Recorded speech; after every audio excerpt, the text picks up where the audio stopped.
Hello everyone, my name is tobyhorrorboy and this is a Peekaboo Elmo. He's a pretty simple animatronic that we're going to be making into Withered Bonnie from Five Nights at Freddy's. Of course, the first thing we have to do with any animatronic is skin him. I have a short video on that if you'd like to watch it, but let's get straight into making Withered Bonnie. For those who don't know, this is what he looks like. And this is what Elmo looks like without his skin. So really, all this animatronic does is open and close his mouth and move his arms up and down. It's simple, but it's good. I like it. My plan when starting this was to cut one of his arms off because Withered Bonnie only has one arm, and then have his other arm hold his faceplate up to what's left of his head. I think there could be something so creepy about that. To test whether that'll actually work, we cut off his left arm, and this hurt me so much more than it hurt him. I was using wire cutters and managed to pull something in my neck, but didn't manage to cut the wire. I have Tourette's, so my neck and shoulders are just constantly messed up forever. This is not the first time something like this has happened. I used the cutting head on my rotary tool to get through the wire, but my neck was so sore I couldn't double check that I was filming, and I wasn't. Off to a great start. This is just the beginning of Withered Bonnie trying to get me. I have some fishing sinkers stashed away from when we made the Freddle, and we're gonna use those to figure out how much weight this Elmo can hold in his hand. The answer is 3 sinkers before he falls over, so we need to make sure that Bonnie's faceplate is lighter than that. We'll come back to this way later in the video. Of course, if he's raising his faceplate up to his head, his arm has to be bent. We use the wire cutters again and some pliers. I am nothing if not determined. Now, his torso isn't really the right shape. Elmo animatronics are often great to make into FNAF characters because Elmo is bipedal, like Freddy Fazbear. A lot of animatronic toys, like FurReals, are animals with 4 legs, which are great for making into a lot of things, but not most FNAF characters. We start to bulk his torso out with EVA foam floor mats. This Elmo is pretty small, and all of this is going to be covered by fabric anyway, so I'm fully just using the edge pieces and various offcuts. My plan for Bonnie is that this Elmo is going to be the top half of him, and then we're going to make everything from his hips down out of other sturdy materials. We'll get to that, but you can keep it in mind. He is ridiculously loud, so we glue some craft foam right over his speaker. I don't want him to be completely silent, I just want to make it so that you can't hear him from the other end of the house. This Elmo is notably completely flat in the back, so we need to add extra to round him out. As we go, we use the rotary tool to sand the foam down. If you're going to be heating or sanding foam or plastic, please use the appropriate PPE. That means gloves, a respirator, and working in a well-ventilated area at the bare minimum. This line near the bottom is to mark where the upper part of his torso stops. Everything below the line will be that tiny gap between his upper and lower torso, and most of that will slot into his lower torso to keep him in place. We glue in more strips of foam and sand them down until we're happy with the shape. You might have noticed the limbless Funtime Freddy that I have on my desk. That's for scale reference, along with the printed out picture of Withered Bonnie, which will slowly get covered in pen as I try and do maths. I don't have any scaled Bonnie figures, so you get to see limbless Funtime Freddy instead. I have a few stylized FNAF figures, but the only to scale ones I have are Funtime Freddy's. I have 2 of them, one I bought new years ago, and this miserable looking one I dug out of a dollar toy tub at a market. Sanding his torso took ages, partially because all of the sanding heads for my rotary tool have had it. On the topic of Withered Bonnie trying to take me out, my whole household got COVID at about this point, so some of this project was done while I was definitely not at my best. To put it lightly, we tidy up the bottom edge and add and sand back foam until it's smooth and symmetrical. Now that he's the right shape, we're gonna cover up that middle gap. It'll barely be visible, but we don't want it looking like that on our final product. We cut out a strip of craft foam and glue it on with contact cement. Contact cement is the glue I use most frequently. You put a thin coat on the 2 surfaces you want to glue together, let it become touch dry, and then put them together. The bond is incredibly strong and immediate, so you really can't mess up while using it. I'm telling you this now because you're going to be seeing it a lot, and it's my favorite adhesive. We also needed to add and sand back another patch of foam, and then we sanded down our gap piece. I took his arms off while sanding him just so they didn't get in the way, but he can have those back now. It's time to start on his pelvis or hip piece. This is the first bit that's not attached to our Elmo, so we can't just build off him like we've been doing. We start by tracing an approximation of the shape we need and cutting it out 3 times. 2 of them are hollow because Elmo's body is going to slot into the middle of them. The 3rd piece is just a circle and it's going to hold the torso up. We glue all 3 pieces together with contact cement and sand them down. This really does have to be exact. The inner part of the pelvis has to be exactly the size of the torso gap, or it either won't fit or might not hold the Elmo part in place very well. This wall bit also can't be too bulky on the outside or it'll be much bigger than his torso and look off. Also, that grey and blue wire is the only way to interact with this animatronic. He doesn't have any touch sensors or a microphone. If you want to play Peekaboo with Elmo, you have to click the button at the end of that wire. Otherwise, he's just lifeless. We need to keep that in mind so we can put the button somewhere accessible. The shape is definitely getting there, but it's missing the centerpiece. We cut out 2 rectangles from EVA foam and glue them together and then onto the pelvis. We sand it down some more and keep adding and sanding back foam until it looks how it's supposed to. The shape of his body isn't perfectly accurate to the FNAF torso shape, and that's because we need his arms to be able to move without hitting his upper sides. It shouldn't be too noticeable, but that's why. It still didn't look quite right, so we sanded down the areas where the legs are gonna go.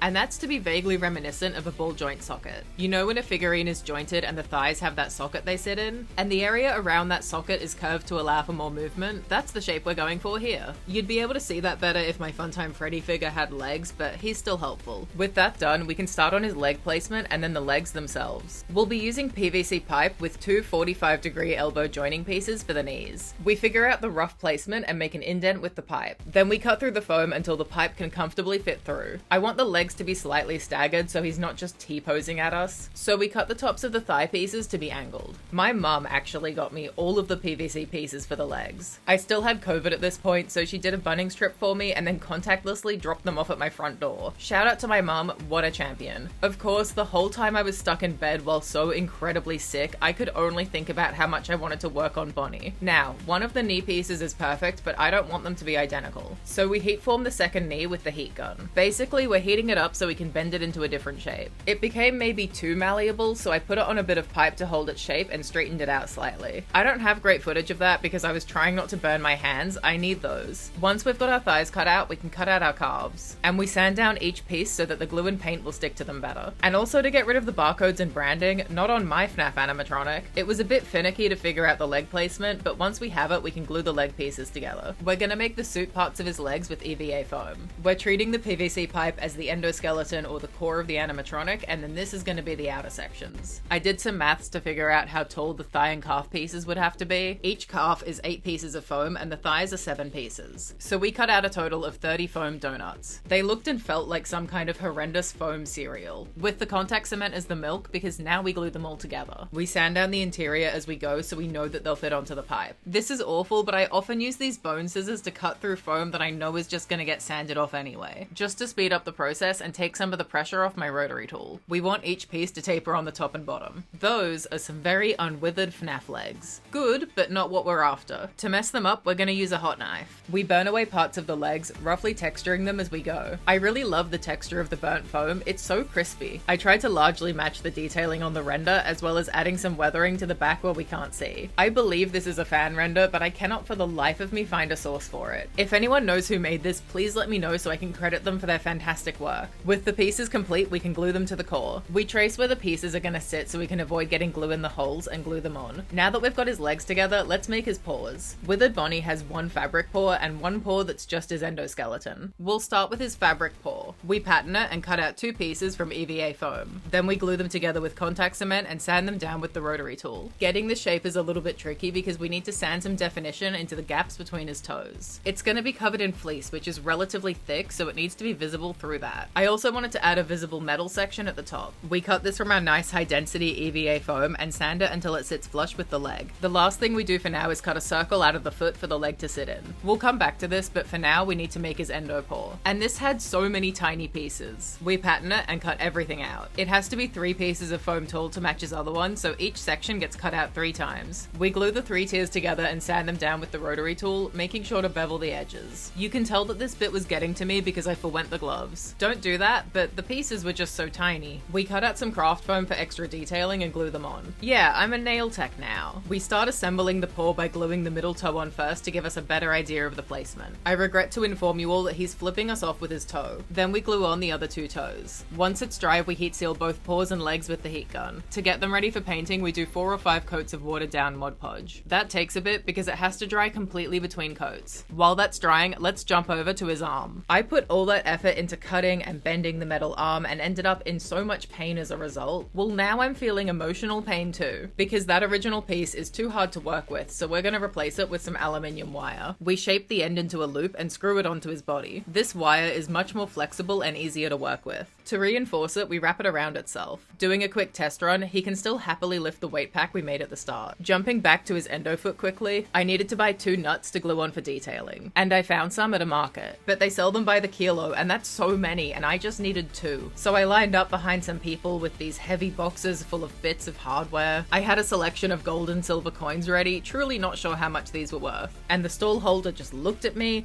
and he looked at the 2 things I was holding, and he waved me away. He didn't want my coins. I was not worth that man's time. Extremely grateful, but also I was so happy to pay for them, I feel like I stole. Okay, back to the arms. It's the same concept as the leg pieces. We cut out some circles and drill a hole out on the inside. They have to fit pretty snug around the wire, so the hole can't be too big. Then we glue them together with contact cement. So we don't have to try and slide the pieces up the wire, we make a single cut in the back of both arm pieces. We cut down the ends to taper them and sand them into shape. It is so nice of Withered Bonnie to only have one arm. No need to worry about the pieces being symmetrical if there's no other side. We clip the arms on and glue them shut. His elbow is looking a little bare. We shape an elbow pad with foam clay and fix up his wrist and shoulder while we're at it. I dip my finger in water to help smooth out the foam clay, and then we leave that there to dry. The Mod Podge on our legs dried, so I took them outside and spray painted them silver. And once that's dry, we can bring them inside and cut them up some more. Since we last saw the legs, I went to a market and bought the $4-iest hacksaw I could find. And that works so much better on the PVC pipe. The knee sections are way too long. Of course, I didn't really notice until everything was glued and base coated, but we can still fix it. We brute force the sections apart and cut just the knees down. Then we resand the insides of the knees and the parts of the legs that are going into the knees to get rid of any residual glue. And then glue everything back together. That looks much better. I know it's just a couple of centimeters, but that's exactly the kind of thing that'll keep me up at night. While we're hacking and sawing, let's also take off the excess from his lower jaw. And we can sand all of that so the glue will stick to it better when the time comes. Keeping in mind that I don't know much about robotics, there was this bit on the head that I decided was probably a motor. So I opened it up to see what it was, and yeah, it was a motor, which was expected but kind of inconvenient because we need to have as much free space in the head as possible to fit the light pack. And you can't just up and move the motor or the jaw won't work. So I took the cover off and removed as much excess plastic as possible without messing it up, and then put the motor back where it belongs. The foam clay is now dry, so we can sand it to smooth it out. Because the upper and lower halves of the body aren't actually attached, we need to install a cover for the top of the leg holes. Otherwise, they'll be putting pressure on the upper body, and there'll also be less surface area for the glue to stick to. We cut out a circle of craft foam that fits on the inside of the pelvis, marking out where the legs will sit. Now we put contact cement everywhere except for where we marked and glue them together. We cut a hole in the foam over the left leg so we can thread the button through. I know that seems counterintuitive to what we just did, but bear with me. We're finally seeing his lower body come together. We cut a hole in the top of his endo foot and gradually sand it back until it fits onto his leg. You may notice that there's a hole in his calf that's suspiciously close in size and shape to the button. We'll get to that. We cut a slit for the wires to sit in and test out his legs. His right leg is a bit off, so we cut and sand it down until he's standing how we want. We sand back the very top part of each leg and glue them in with contact cement. Then we do the same for the ankle area and glue the paws on. We rough up the button piece and the pipe it's gonna stick to and glue it in. The top and bottom halves of his body are now permanently connected by that wire. So we Mod Podge everything that hasn't been painted silver yet but needs to, and take it outside to paint it. Here's the tape being peeled off. I don't know if you guys like watching that, but I do. Good stuff. Okay, let's get started on the head. We pattern it and start cutting it out from our nice EVA foam. The front is this arch shape and the top and the sides are just one long strip. Now, I really wanted his eyes to light up. I'm trying my best with every animatronic, but I'm really giving Withered Bonnie my all, and I'd be so disappointed if the lights didn't work out. Don't worry, we get there in the end. We drill out 2 holes for the light to shine through. We heat form the long piece and glue it to the front of the head. Then we sand down the head seam. My original plan was to have the front and sides of the head glued to the base animatronic, so theoretically to access the light pack, we'd have a removable back piece. That is not what ended up happening. I managed to go one better at the end. But because I still made it removable and I was convinced that it was going to stay that way, here it is. But I'll speedrun it because it's largely redundant. We cut the pieces out, glue them together, and sand them down. Then we add some more foam to smooth out the transition between the 2 pieces. We also hollow it out to make room for the lights and animatronic. In my enthusiasm to get the head functioning, I went a little too low with the rotary tool and managed to sand away part of the plastic on the front of his head. No big deal, we can patch it up with foam clay. Once it's dry, we can sand it back. And in my enthusiasm to have the clay dry, I may have put Withered Bonnie a bit too close to the heater. So all that withering on his chest right now is very real. Maybe he melted a little, but he's not really meant to be too messed up there, so we patch that with foam clay too. And this time, he stays a sensible distance away from the heater. We can Mod Podge the face bit once it's dry. We're gonna use Velcro to attach the back piece to the rest of the head. We glue the Velcro onto the sides. That looks fine, but we will be messing with it later. That's the top part of his head, and the lower part is really just just his lower jaw. Now's as good a time as any. We pattern it and cut out 2 pieces. One from our nice EVA foam for the inside of his mouth, and one from the cheaper foam for the underside that'll get covered in fabric. We glue them together and sand them, making sure to curve the underside. Not to alarm anyone, and it's not glued yet, but that's what that looks like. Awful to look at, and that's how we know we're doing good. We're gonna get started on his teeth. He has tiny teeth in his mouth, and then even tinier teeth in his endomouth.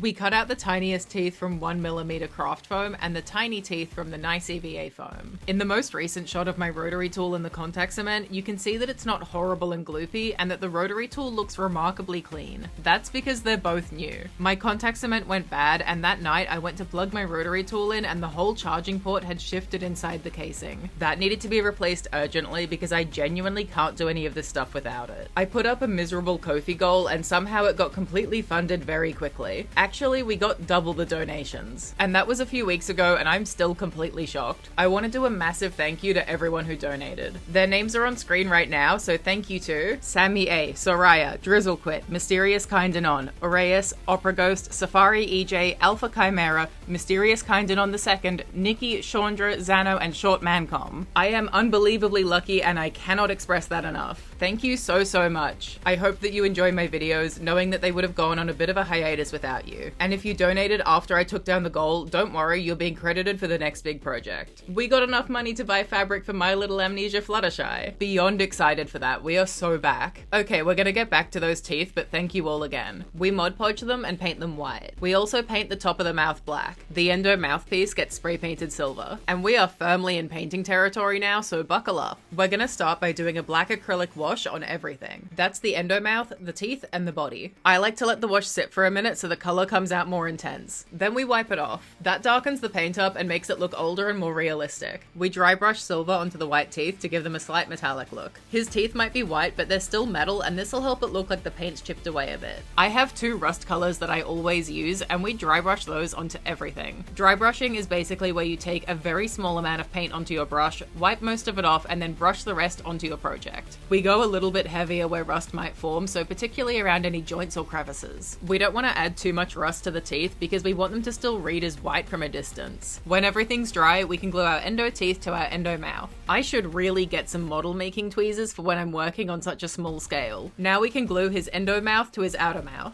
We have a bit more room to plan out where his larger teeth are gonna go. Once we're happy with the placement, we can glue them on. We can sand down the mouthpiece again and glue his lower jaw on. He's finally starting to look like a FNAF character, and not just a weird creature on my desk. So for the lights in his eyes, I have these LED candles from Kmart. If they look familiar, we also use them for the Freddy.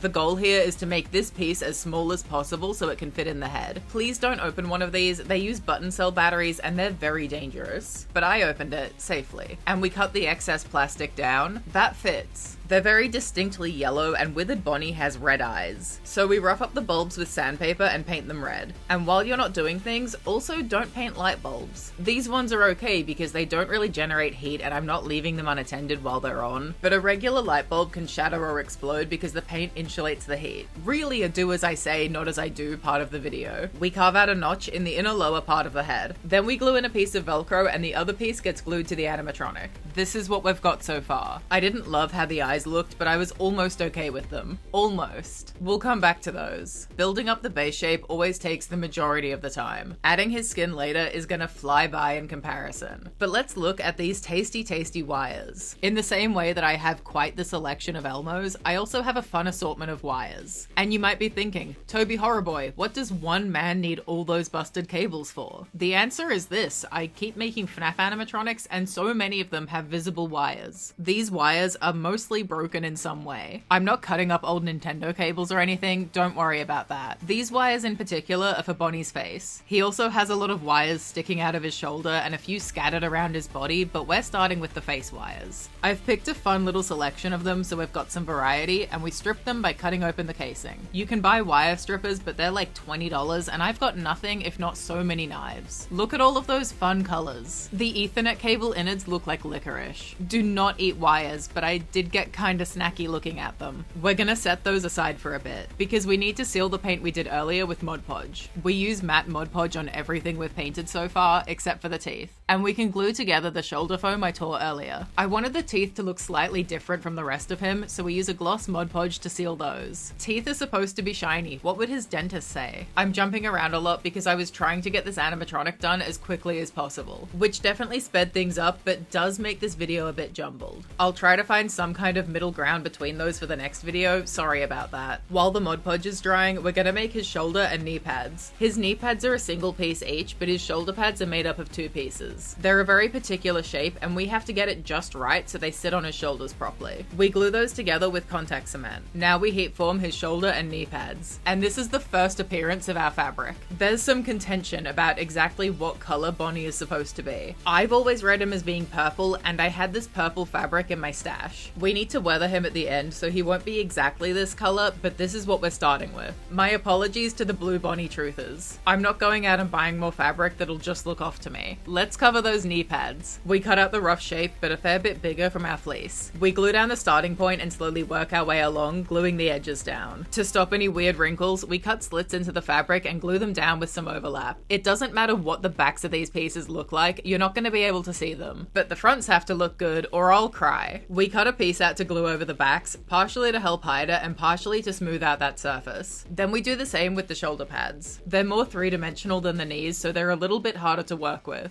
Attaching our shoulder and knee pads is going to be one of the very last things we do, along with attaching the ears, so let's make those now too. We pattern the ears and cut them out of craft foam. Each ear has an upper and lower section and is 3 pieces of foam thick. We cut a length of aluminium wire and fold it in half to act as the core. The wire is lightweight and flexible, so we can pose the ears however we like. We use contact cement to glue the wire into each ear. The FNAF animatronics do have a bit of metal showing between their ear segments or between their ears and head. We'll be covering the ears in fleece, so we need to leave enough of a gap between the foam pieces that the wire will still be visible when he's got skin. We leave a fair bit of wire sticking out the end because that's how we're attaching them. And we glue in 2 extra little pieces so they'll be really secure when the time comes. Now we glue the foam pieces in to cover the wire, and then 1 more layer so it's the right thickness. We use the rotary tool to smooth out the edges of the foam, rounding them as we go. And it's fabric time. My friend's mum gave me this light purple fabric from her stash. It was an old blanket that had been cut up, and now it's the lighter color on Withered Bonnie. Thank you, Vicky. We cut out the pieces to be intentionally too big so they'll easily be able to cover the sides of the ears. Let's do the front pieces for now. I always use Tarzan's grip glue on fabric that's going to be visible. I find that it bleeds through less. That could be a me issue though. I'll have to do some glue experiments. We glue on the inner ears first because I want them to look indented compared to the outer ears. It's the inside bit. It's supposed to sit lower. Then we do the outer pieces. We take a sewing pin and fluff the edges of the lighter fur out so they're not caught in the glue. We cut down that top edge to make space for the upper outer ear. We fluff up the inner ears and trim down the bottom edge. Now we can cut out the back pieces. Again, intentionally making them way too big. I'm trying to conserve as much fabric as possible so there can be more Bonnies in our future without me going and buying more fabric. Which is to say that I'm not risking cutting these pieces out too small because I don't want to have to redo them. It's a shame that it's too dark a purple for Mr. Hippo. I have a real yapper of an animatronic on my shelf picked out for him. We take our scissors and trim down the excess fabric. The foam is pretty thick, so we can feel where the fabric needs to come to. Now we can start gluing the edges down. We put just a little bit of glue along the edges and squeeze the fabric together. It's important to go slowly here so we don't use way too much glue. We do any additional trimming as needed, and those are the ears. We put them away with the shoulder and knee pads for now, but we'll be back for them. Okay, so about the lights in the eyes. I didn't love how they looked and I felt like we could do better, so we will. Instead of using a pre-existing LED candle, we're gonna make our own. I did some research and confirmed with an employee of the electronics store that I bought these from that it'd work. This was so easy that I'm sure I'll end up doing it again for another project. We get a diode and put it onto our button cell battery. There are different ways to connect them, but I don't want it to be permanent so I can use these for other animatronics. So I'm just attaching them with electrical tape. The diodes light up and they're very red. I bent the wires so the batteries could sit alongside the inner face. The impact is lessened a bit by being in full sunlight here, but I'm much happier with how that looks. The LEDs for the candles were a smidge bigger than these, so the eye holes are just a fraction too large. I want the LEDs to fit very snug in there because they'll be holding the batteries up too. We add the smallest possible amount of foam clay to make the LEDs fit better. It's such a small detail, but I think it'll make a big difference in the finished product we don't want his eyes just pointing wherever. Withered Bonnie has rivets or something of that nature along the outline of his face. I had these nails left over from making the freddle, so we're gonna use them here. And also on everything else that needs rivets in this scale forever, because there are so many of them. There are probably more than 150. We're gonna start installing them by poking them into the outer edge of his face, trying to space them evenly. Once that's done, we do a few coats of Mod Podge on the face to prime it. The face needs to be painted before we put the rivets in because they're completely different colors. But we needed to make those holes before the paint goes on in case it creases the stiffer foam. While the Mod Podge is drying, we're gonna finish fixing up his chest. We glue in a piece of foam to cover up that weird gap at the center top. The foam clay we added here earlier is very much dry, so we can smooth it out with the rotary tool. Of course, we smooth out the newest foam edition too. Now the fabric sits nicely across his torso. And you can't even tell that I melted him. I've got our curated selection of wires out, and we need to figure out the placement for each of them. Ideally, I would have done this before the Mod Podge, but I think I just forgot. It's fine. We drill out some holes for the wires, angling upwards with the rotary tool. That's so the wires will go vaguely downwards and not jut straight out. We spray paint the face silver and start figuring out those wires. We can leave the wires intentionally too long and just cut them down later. I figured out the placement based more on vibes than by looking at any of his in-game models. It doesn't have to be accurate to anything, I just want it to look good. I really like the twisty ones, but the thicker wires add some nice variety. And the ones with the exposed metal are always good. That looks decent to me. Now we can rip all those wires out and do some weathering. We start with a black acrylic wash and we're doing the wires and the face. We paint that on and then remove most of it with paper towel. It sometimes looks like Withered Bonnie has a silver plate in the middle of his face while the sides are just black. And he might. It's pretty hard to see what's going on behind those wires. I interpreted that here as the sides being darker, but it all being one flat piece. So we gave him some really extreme contour with the watered down acrylic,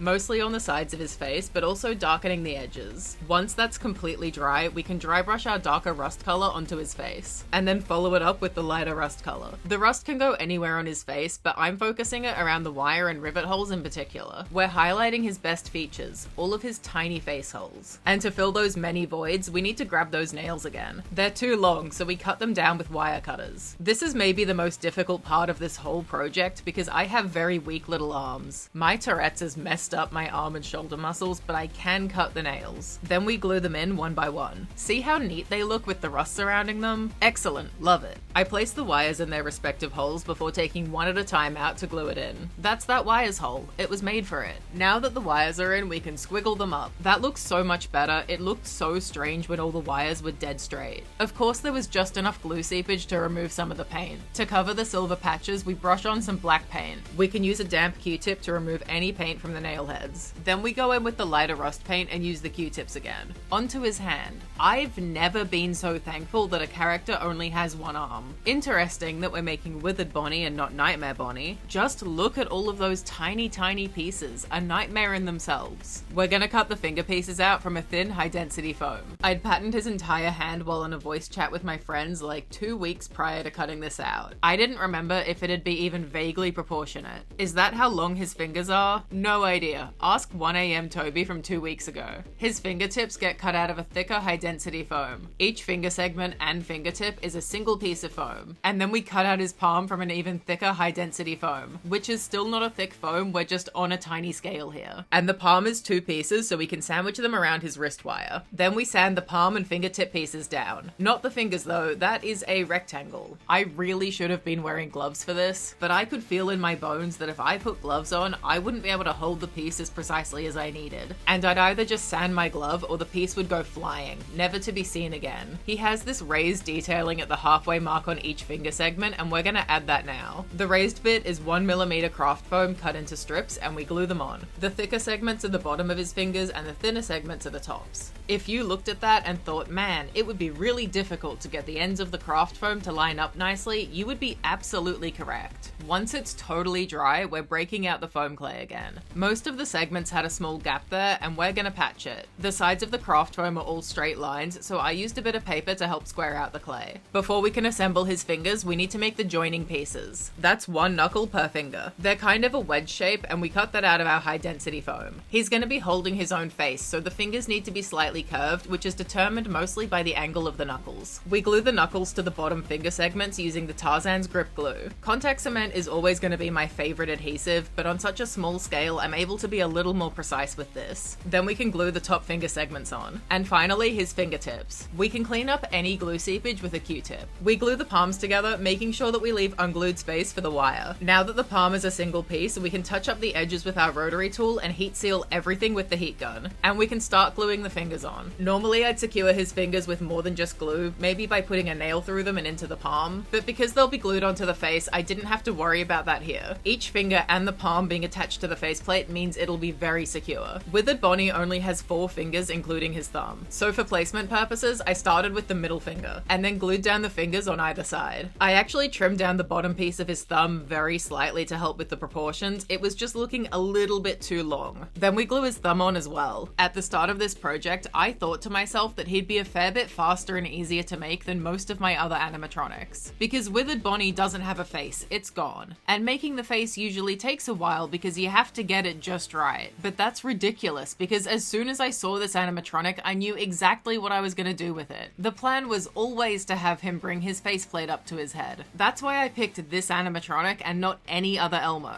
But while working on him, up until this exact point, I'd just forget that I had to make his face. Every few days I'd assess what I had left to do, and more often than not, I'd forget the faceplate needed to get made at some point. I'd think, hey, I don't have to worry about sculpting his face, he's almost done. Awesome. Wrong. I'm tobyhorrorboy and I love overcomplicating craft projects. So faceplate, let's go. We cut out 3 of this U-shape from EVA foam and glue them together with contact cement. Then we sand them down with the rotary tool just to roughly shape them. That's going to be the lower part of his face. The upper part of his face is a slightly different shape. And we cut out 4 of them from our EVA foam. I know this looks like a weird way to do it, but just bear with me on this one. We glue 2 of them together and sand them down just a little bit. This will be much easier if we start with everything being lined up properly and symmetrical. Then we glue together the other 2 pieces and sand them down. Now we pattern and cut out 2 pieces to be the top of his head. This section is a very different shape because that whole front area is going to get sanded way back once the face is together. We glue them together and our faceplate is now the correct height. We start gluing them on, tapering back with each new piece added. Now we can sand it down. This was a pretty lengthy process because there was a lot of foam to get rid of.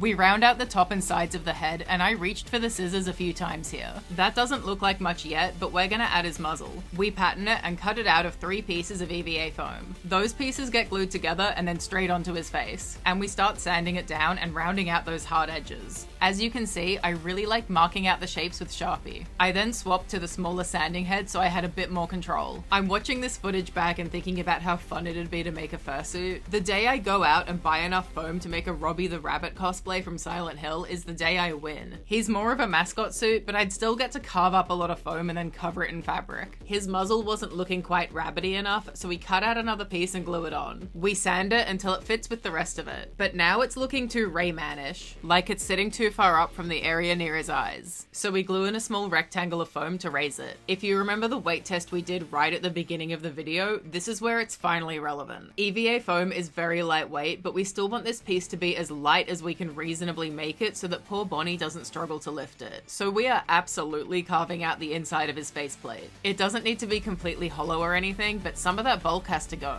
And maybe I sanded away a little too much on the side. And just maybe we're now patching that with 2 small pieces of craft foam. Perhaps we even sand it nice and smooth. Here's our weight test. The faceplate is so much lighter than the maximum weight, we are all good. Probably because it's foam and not a pile of literal weights. Anyway, we draw in his eye holes and cut them out with a precision knife. I managed to split the foam here because I was removing so much of it, but that's okay because we can glue it back together. We sand his eye holes, making sure that they're a bit bigger than they need to be to make room for the fleece. He looks so much like Monty here, I can see why that happened. We heat seal it with the heat gun and it's fleece time. To get the pattern, we first need to cover him in Glad Wrap, and then we cover that in sticky tape. I use duct tape when I can, but I want to see what's going on under there. This is very much a fursuit making technique, and I'm so thankful for it because it's fantastic. We take a Sharpie and trace out the muzzle, eyes, and outline. This piece is hopefully symmetrical, so I only need half the pattern. Then we cut it off his face and cut the muzzle away from the main piece. Because the muzzle and cheeks are very three-dimensional, the pattern isn't gonna lay flat on the fabric. To fix this, we cut a dart into the area and extend it until the whole piece lays flat. Now we can cut them out. Our pieces are very exact, so we need to add seam allowance, otherwise it won't fit. We cut the muzzle out of our lighter color and the main part from our dark purple. I'm leaving a fair bit of excess fabric on that main piece so we can glue it behind his head. We pin our darts, right sides of the fabric together, and sew them up. We also machine sew up the bottom seam on the main piece. Then we can pin the muzzle and face fabric together and machine sew them. Now we can take our fabric and pin it onto his face. I put a pin in the muzzle to hold it in place and then pin down the edges. We know where the fabric is gonna sit, so we can cut out his eye holes and glue them down with contact cement. With those secured, we can glue down the edges, cutting away any excess fabric as needed. The back is very messy, but it's allowed to be because we're about to cover it. And we'll do that in a sec, but look at him go. To make the backing, we do the glad wrap method again. I made it a bit too big, so we trim it down until it's not visible from the front.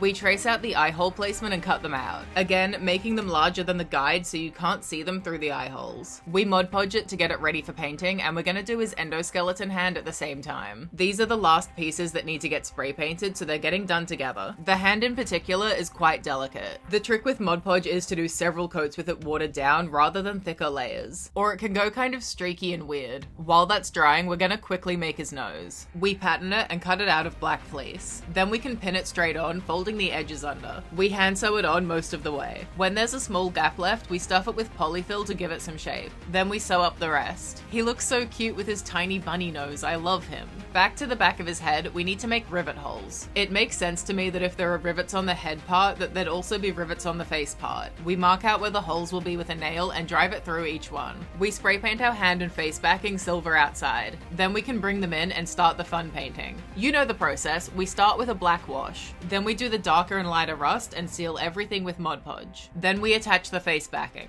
There's a little bit of contact cement visible around the backs of the eye holes, so we're gonna darken it with black paint. We'll do the rivets in a bit, because now we're gonna finally start on the fabric. I know we've done some fabric bits so far, but we'll do the big stuff now. We're approaching the home stretch, kind of. I'm gonna go through this pretty quickly because otherwise it's gonna get super repetitive and I don't want to bore you. We cover his lower torso in glad wrap and duct tape. Then we mark out our seams and edges and cut the pattern off him. The lower torso is 2 pieces, front and back. I could have gotten away with making it from a single piece if I didn't cut the pattern at the crotch, but the nap would have been facing upside down on the back and I'd hate that. We cut out our 2 pieces, adding seam allowance at the crotch and sides. Apparently I fully didn't film it, but we hand sew up the 3 seams. We glue the top edge to the body, making sure that the foam is completely covered. Then we glue down his leg holes. Fleece has a bit of stretch to it, so it's easy to get the glue in there. Now we're gonna do the upper legs. Each segment has different wear and weathering, so each of them needs to have a unique pattern. We cover his upper legs in glad wrap and clear tape because we need to be able to see the foam. Now we trace out the weathering around the top and bottom of each piece, but also any holes or chunks taken out of his leg. We're gonna place his leg seams at the back so they're not as visible, and we cut the pattern off him along the seam. Then we cut them out of fleece, leaving a seam allowance at the back. Now we pin it to his legs. One of the many great things about foam is that you can pin straight into it. It's super convenient. Once it's all in position, we can sew it up. I'm using a ladder stitch here, and that's what I do for most parts of my animatronics. The ladder stitch is great because your stitches will be pretty well invisible. We're also going to trim down the holes. With the fabric sewn up, we can be more precise to get it looking closer to the foam underneath and just generally more jagged and visually interesting. We're going to start gluing the leg fabric down, starting with the leg holes so they don't shift. Then we can glue down the upper and lower edges, and that's the upper legs done. Now we need to repeat that for his lower legs. So we pattern it, cut it out, pin it down, and ladder stitch it on. Then we glue down the holes and then the edges. There's a bit of glue seepage visible, but that's not a problem for us. We're going to be making him look dirty and old at the very end, and any marks will blend right in. The foot needs to be done a little differently. I had to do this style of FNAF foot when I made Plush Trap, and I had the easiest time doing it this way instead. It feels kind of evil to do it like this, but it works, and I haven't had a problem with it yet. We take the pattern for the foam and cut it out a bit bigger from our fleece. That's going to be the bottom of his foot. Then we take that and cut out a similar shape, but way bigger to be the top. We cut a slit in the back of it and a hole for the ankle. Now we can meticulously pin the top and bottom pieces together until everything is covered and it fits nicely. You have to trim down the top piece so there's not just a heap of excess fabric in there. Then we can ladder stitch it up. To make sure that the fabric is conforming to the shape of his toes, we put just a little bit of glue in there. It looks like he's wandered out of a horror movie and gotten lost, but it works. Now we glue down his ankle fabric and that's his foot done. And now that his legs have their skin, we can give him his kneecaps. We mark out where they're gonna sit and sand that area down with our rotary tool. The paint on his knees was just meant to be a stand-in so there wouldn't be any unpainted bits visible, but it turned out so good and we have to get rid of it. Then we glue the kneecaps on with contact cement. The knee area has a pretty severe curve, so we use the Tarzan's grip glue to make sure those edges are stuck down. Working our way up, we're gonna do his torso next. We pattern it with glad wrap and duct tape and cut it out of our fleece. Normally I'd pattern it so there's a front and back piece with side seams like a shirt, but I don't want to add any excess bulk near his underarms because of how his arms and shoulder pads are going to swing around. So his upper torso is going to be a single long piece with a seam at the back. We pin it on, but it looks like the foam of his torso is going to interfere with his arm movement once the shoulder pads are on. We cut some of the foam out and sand it down with our rotary tool. This animatronic really isn't meant to have shoulder pads. I ended up having to rip out some of his original plastic too. Once our shoulder pads have enough space, we need to repaint that foam and plastic just in case it's visible. So we Mod Podge it and paint it silver. Everything else got spray painted, but I didn't want to even try taping everything off at this point, so I used acrylic paint. To avoid getting watery black paint everywhere, we dry brush on black acrylic instead of doing a wash. Then we dry brush on both of our rust colors and seal it with Mod Podge. Normally I'd try to match the same painting techniques with the rest of him, but it's just his underarms and you're barely gonna be able to see it. Yellow foam or white plastic would definitely not look right though. Now we can finally ladder stitch up the back seam. We'll glue down that top edge later, so for now the fabric just kind of stops. Withered Bonnie has a tummy patch that we cut from our light purple fabric.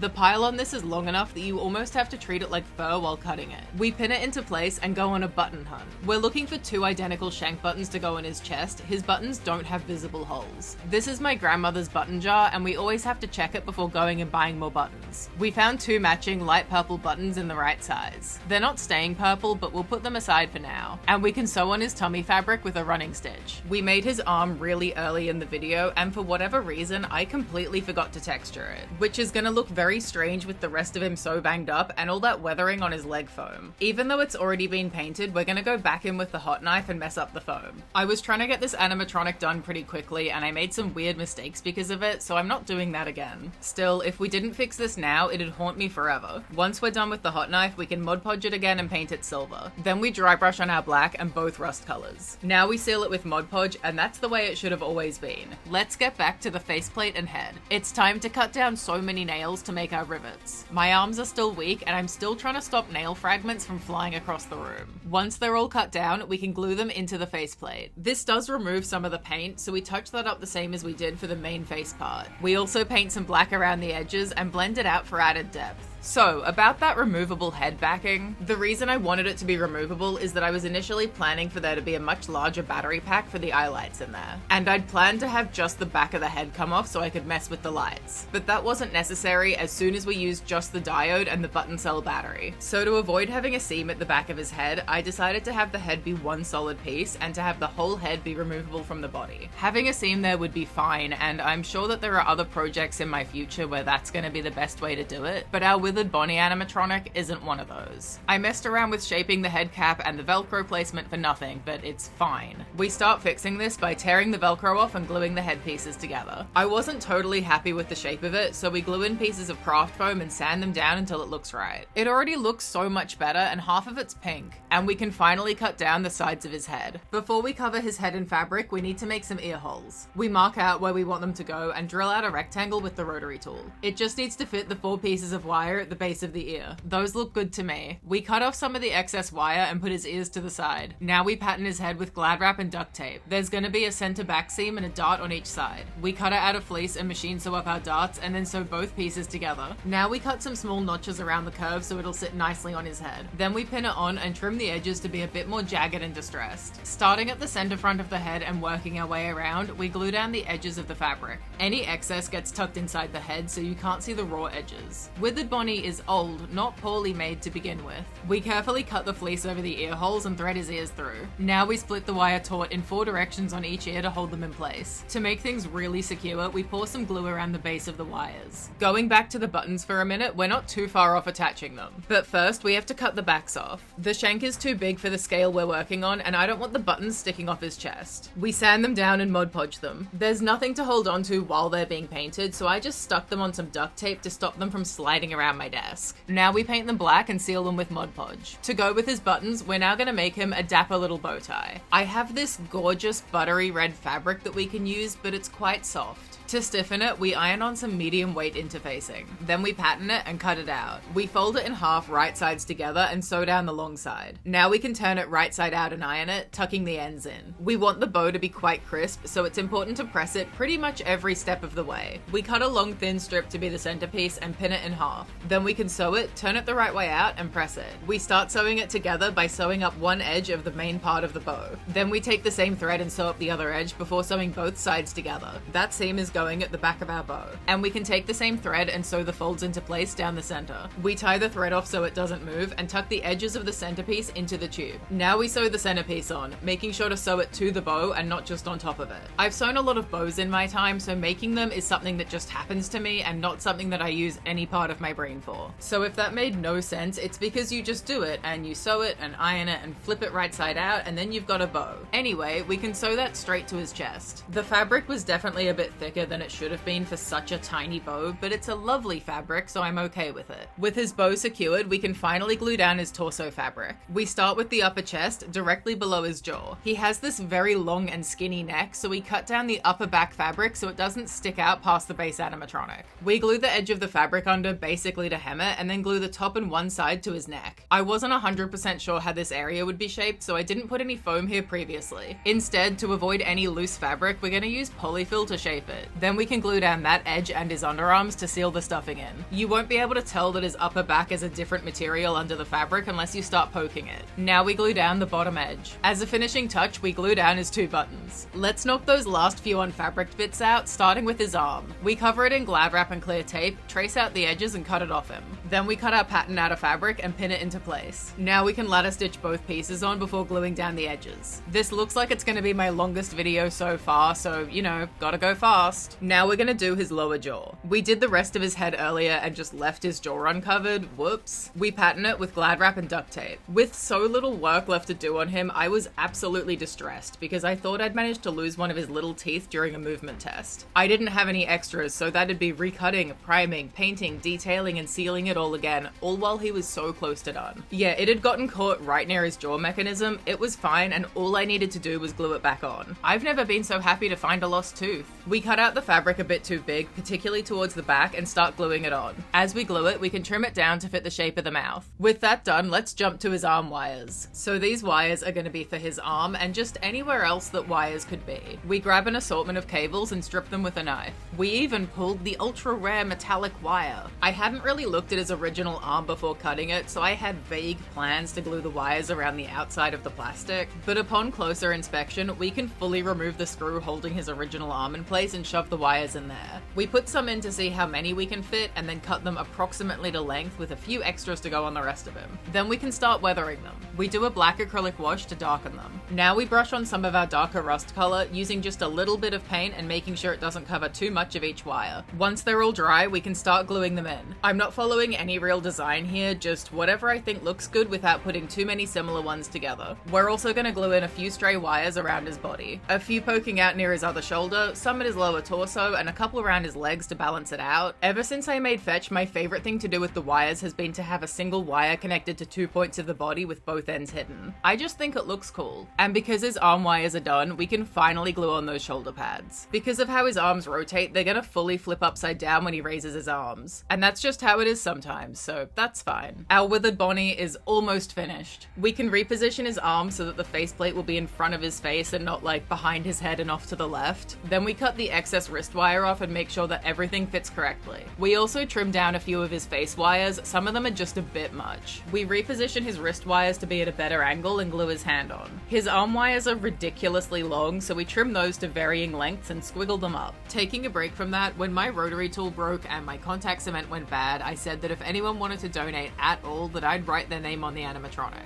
I don't like asking for donations, and my little craft projects aren't a necessity. I can't offer much, but I can put your name in an animatronic forever. To say I was surprised when we hit the goal and then doubled it is an understatement. So here's me writing in the names. Thank you guys so much. much. I wouldn't have been able to do it without you. Like, I can't thank you all enough. It made a huge difference. But back to the literal task at hand. Task at literal hand. We're gluing his faceplate on. We sand off the paint on his palm so it doesn't interfere with the glue and put contact cement on his palm and face. I also glued the length of a nail into his faceplate and then into his palm for some additional strength. Now it's not just being held on by glue, but also by part of a nail we cut up earlier. Now that the palm is on, we need to do his fingertips. We sand the paint off and use the Tarzan's grip to glue them wherever they sit naturally. Contact cement is my strongest adhesive, but you have to put it on both surfaces. I didn't want to have any glue visible if a fingertip ended up being a few millimeters off where I'd planned, so we used the Tarzan's grip for the fingertips. Now that all of our pieces are on, we're going to quickly blend his seams. The seam is where the fabric is sewn together, and when you sew fleece, it's usually pretty visible, which isn't fantastic for our animatronics. To blend the seams into the rest of the fabric, we're going to run a sewing pin along them to pull some of the pile out of the seam. And we do that for every seam on Bonnie. It'll really help him look more polished. Okay, this is the final step before he's done. I know he's missing some bits, but he's just not that withered yet because we haven't really weathered him. The very last thing we have to do is an acrylic wash to make him look really old and grimy. We mix up 2 washes, one just straight black and the other a dark brown. Then we get some paper towel and dapple it on. I started with the dark brown and did the black coat once it was dry. The trick here is to not do too much because you don't want him to read as a totally different color. He's still meant to be purple and definitely not blue, probably. When my housemates see the finished product and their first instinct is to leave the room and not touch the animatronic, I know we've done pretty well. I'll show you what he looks like in just a sec, but I wanted to ask what you guys thought of the video first. I finally let myself yap in this one and I hope it made for a better experience. Normally I try and make the video as short as possible so as to not take up too much of your time, but I like watching longer videos, so please let me know what you think. I'm still kind of new to YouTube and making videos, so I'd really appreciate any feedback on that front. Not about my voice being fried though, that's just what I sound like. My next few projects are finally finishing Kelki from Miraculous Ladybug, a top secret commission that I can't talk about yet that's already 60% done, and turning a giant FurReal Butterscotch into My Little Amnesia Fluttershy. So please feel free to subscribe if you'd like to see those when they come out. Okay, thank you so much for watching. Here he is.